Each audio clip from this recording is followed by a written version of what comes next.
Hello les amis, moi c'est Franz Pizzalux. Donc aujourd'hui on est dans mon atelier de cuisine à Differdange. Je vais vous présenter une recette traditionnelle de focaccia. Donc le premier ingrédient qu'on va utiliser c'est la farine. On va utiliser un mix de semoule et farine de moulin. Pour la farine blanche on utilise une farine de type 00, le moulin. On peut utiliser une farine pour pizza, donc celle-là elle est très bien. On a une quantité de protéines supérieure à 10%, donc ça va sortir très bien. Donc le deuxième ingrédient c'est de l'eau. On va prendre aussi la levure fraîche et on va bien la mélanger de l'eau. Après on va ajouter un petit peu de pommes de terre cuites. On les presse un tout petit peu et on va les ajouter avec la farine. Donc ça c'est un petit secret que je vous donne. Ça va donner une petite texture meuleuse à la pâte. Donc ici on a les deux farines, les pommes de terre cuites.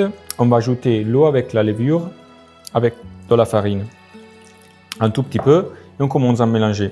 Donc on va ajouter encore de l'eau, et là on continue à mélanger jusqu'à quand on a une pâte lisse et bien compacte. Donc maintenant on va juste plier un petit peu la pâte sur les quatre côtés, et on la retourne, et on est prêt pour la fermentation. Et après on la laisse doubler à température ambiante dans la moule. Donc après la fermentation dans le moule, on va prendre un petit peu d'huile d'olive, on va le mettre sur notre pâte à focaccia, on va masser notre pâte à focaccia. Donc maintenant, on va utiliser toujours cette partie des doigts, on va ouvrir les doigts et on va juste distribuer l'air dans notre focaccia, jusqu'à quand on a la forme du moule. Donc vous voyez, quand je vais mettre les tomates, je vais bien aller jusqu'au fond. Comme ça, après la cuisson, ça va me donner des petits trous et ça va être délicieux.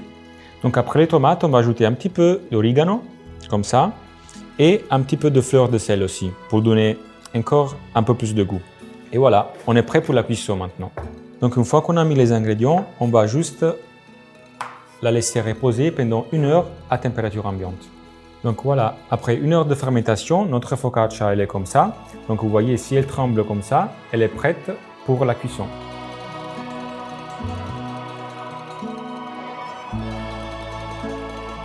Voilà. Buon appetito. Perfetto.